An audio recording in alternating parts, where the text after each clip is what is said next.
Welcome to the Living Wholehearted podcast, where we're helping leaders live with integrity. Whether you're a mom or a CEO, you're a leader, and how you lead matters. Living wholehearted means we bring all of who we are to our God, our mind, our body, our heart, soul, and relationships. We have a special guest today that lives this out. We're welcoming author, pastor, and founder of theology and the Soul Space app, Bo Stern. Welcome. Thank you. It's so good to be with you guys today. Yeah, we are so excited to have you, Bo. Well, before we dive in, tell us a little bit about the stage of life that you're in and finding yourself doing during this unique season. This is a unique season, isn't it? It's really interesting. I am a 54-year-old newlywed, so it's been really an interesting time to kind of test a new marriage during a global pandemic. I recommend it. It's been great. It's been like lots of learning, all kinds of things about each other. It really has been awesome. We've had a great time, except for we're both kind of getting pretty antsy at this point. But, I'm spending my time writing a lot and trying to write without saying too much because I think there's a lot of noise in the world right now. So that's been a real trick for me to figure out where do all the voices belong when we're all stuck at home and we all have so much to say. So that's kind of what I'm doing. I'm a pastor at Westside Church, and I live between Bend and Beaverton, and it's good. It's a pretty cool life, but I'm ready for this to be over. Amen. Me too. I love what you're saying there, just being really discerning and wise about what you're writing and saying. There are a lot of voices out there. And so one of the first books that you wrote was Beautiful Battlefields. And I remember hearing about this book from a client, actually, who was going through some really difficult pain in her own story. And we were talking and processing her pain through your story in your own books. Tell us a little bit about that book and how you what led you to writing Beautiful Battlefields. Yeah, I was married for 30 years to the first love of my life. And we got married when we were really young. And he was always strong and healthy our whole lives until 2010, when he started having some really weird muscle things happening. And through a long process of testing and all kinds of difficult, things, we came down to a diagnosis of ALS, or Lou Gehrig's disease. And so at that point, we knew that he had 3 to 5 years to live, probably. And we had to really decide how we were going to fight that battle. And if we would let that battle reduce us and make us less than we were before, or more bitter, or more frustrated at God, or more frustrated at each other, or if we would let it make us more beautiful. And so I wouldn't say that I came out of it stronger. I don't know, maybe I would. But definitely more aware of the beauty all around me than I ever was before we encountered that giant Goliath. And so he did live for another 4.5 years and died in 2015. And Beautiful Battlefields is the story of that journey up until about year 2 of ALS. Wow. Bo, and you have children, correct? How old were your kids at the time? I have 4 kids, and my youngest was 11, and my oldest was 13 years older than that. I don't do math, so I guess 24. We're following. We're going to say around 24 and hope that that's okay. But yeah, 11 and 24, and that was, of course, one of our primary concerns is how do we get them and their theology through this unscathed. And I don't know actually anymore that I would say unscathed is ever the goal. Now I think we got them through and their theology was wrestled with and battle scarred and proven and tested and in the trenches. And so I think that they came out of that also more beautiful. Yeah. Yeah, I love that you're pointing out that there's not a way to get through this kind of pain in our stories unscathed. Like that's just a part of the journey, and yet they're more beautiful because of it. What do you feel like is the main principle or the main vision you had in writing Beautiful Battlefields? What did you want your readers to capture from that you're this part of your journey? I really wanted people to understand that the philosophy that we've often used about, I don't want to call it theology because it isn't true of the character of God, but we also often have this philosophy in Christendom that if we follow God and if we do it right, things will go right.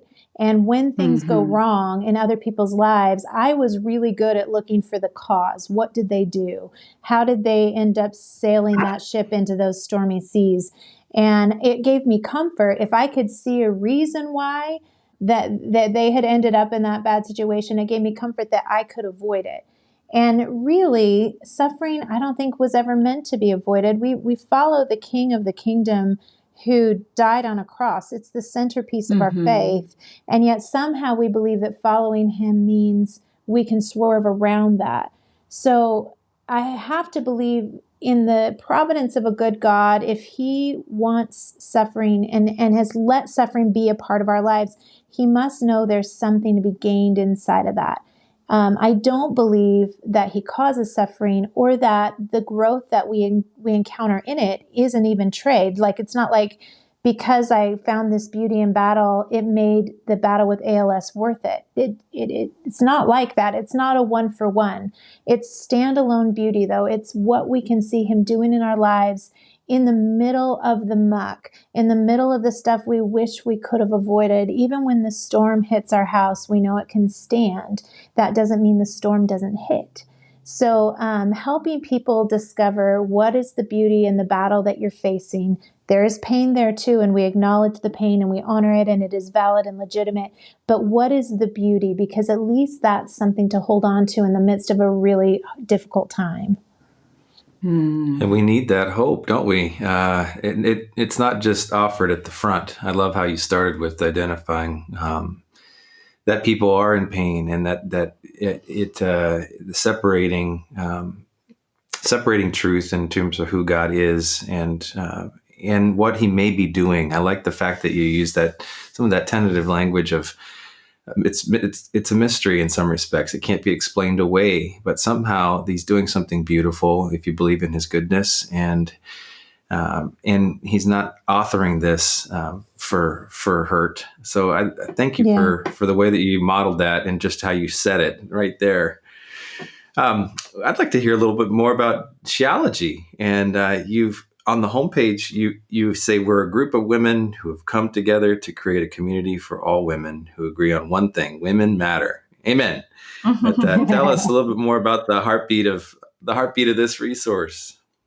Yeah, I love theology, especially because I feel like I feel really passionate in my older years now about not just doing the writing and speaking, but helping give voices that are not being heard a platform. There's so many good writers out there who nobody's reading, and I want women to have equity in their world. We shout a lot about equality, and when I really think about it, I'm not quite sure how far equality gets me down the road. When people ask me, don't you want to be equal to men? I often will say, which one? Because I mean, some of them, I don't know if I want to consider myself equal there.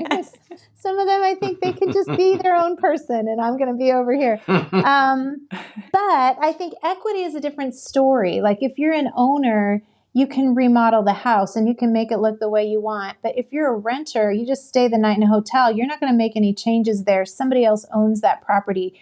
Do all the tenants have equality? Yes. Do they have equity? No. And so I really want to see women have equity in their world, meaning that they can stake their flag in a piece of ground and say, I own this. I have lived to tell the tale of how God moves in the broken places, how God moves when you lose a child, how God's there when you are rejected, how God's there when you don't get the promotion, how God's there in all of life. And I own this piece of my faith, and I own this piece of my world, and I have some agency over where it goes from here.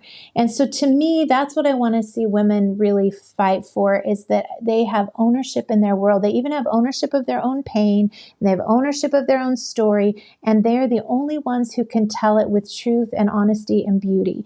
So that's really what we strive for in Sheology, is to create voices that can tell their story in a way that is authentic and also hits the heart of a world that's really dying to hear about the grace of Jesus. I love that, and similar heartbeat for us as we are passionate about helping these young girls find their voice, and moms raising courageous girls. And so much that resonate there. I love that analogy of the owner versus the tenant, and being able to give women a chance to have ownership and a say, decisions, a sense of healthy power that God gives.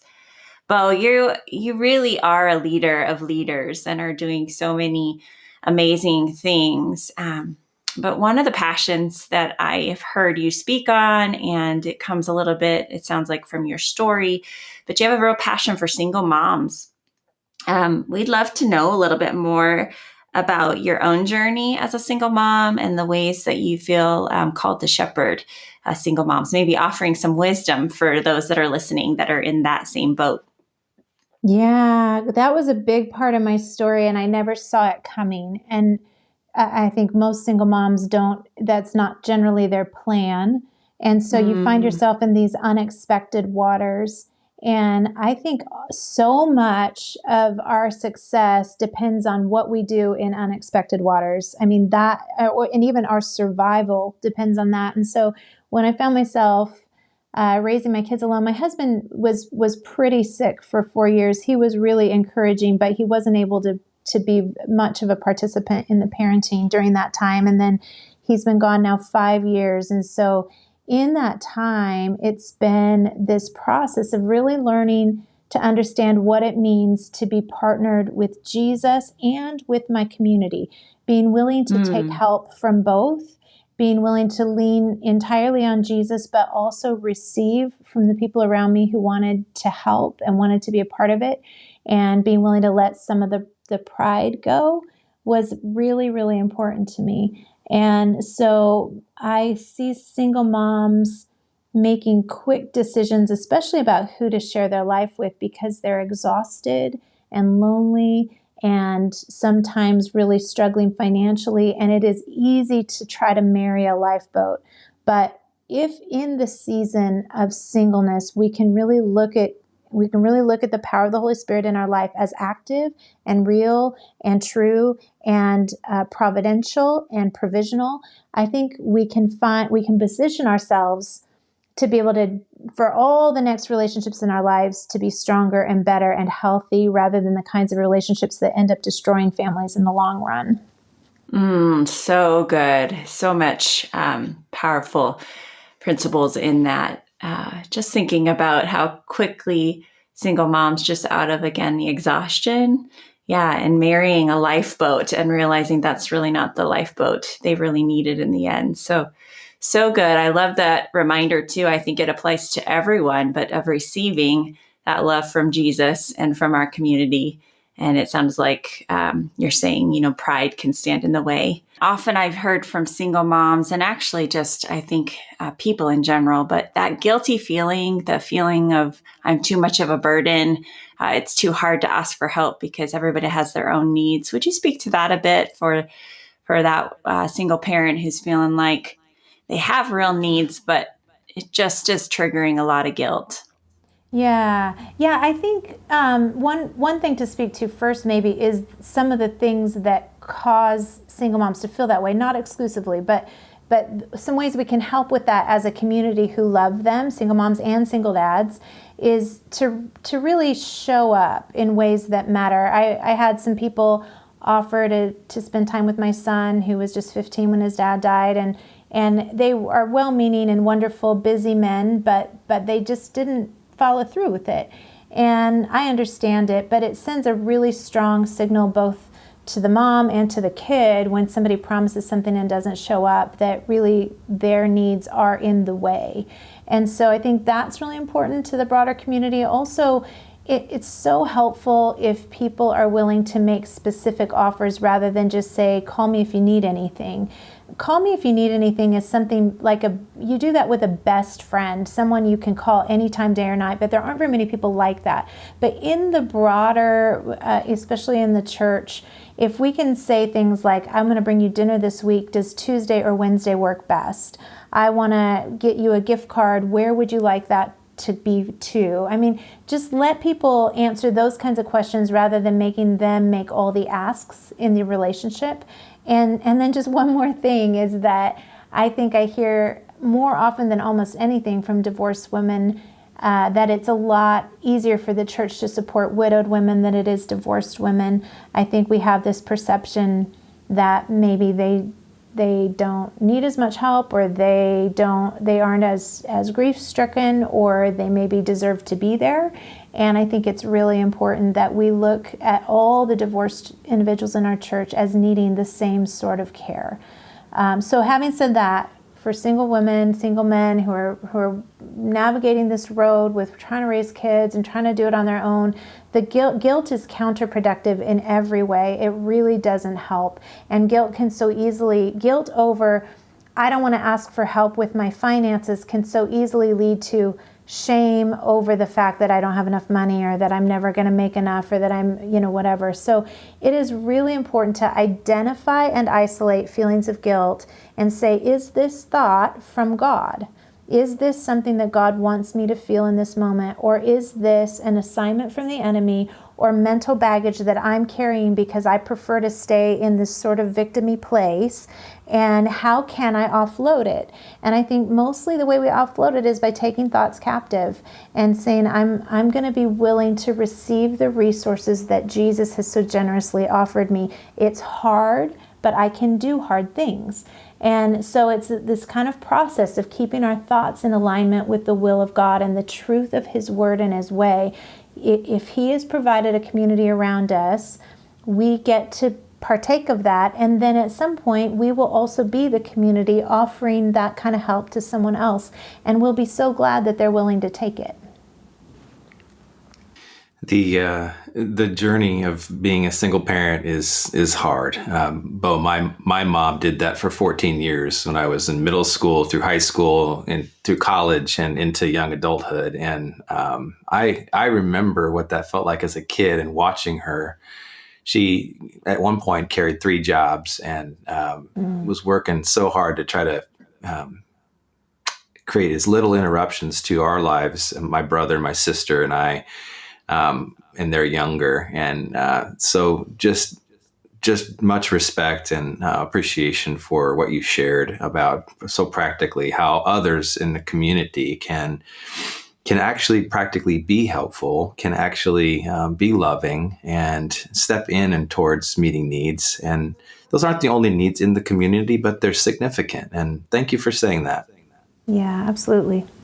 Well, and shifting a little bit from focus on single mamas to advice that you might give moms in any stage of their journey. So she's a grandma now, or mom of teens or littles. She's a single mom. All of these. What would you say? She longs to be a mom, but is struggling with maybe fertility. I mean, there's a lot of scenarios there for moms, and speak to the mom's heart right there. I think that this is just current in my life right now. What I'm walking through is that I think most of my legacy will come down to not what I write or speak or teach or how I lead. It will come down to what I do with the love that I give and receive, and the pain that I give and receive. And being willing to deal honestly with both of those issues with my kids has been a game changer.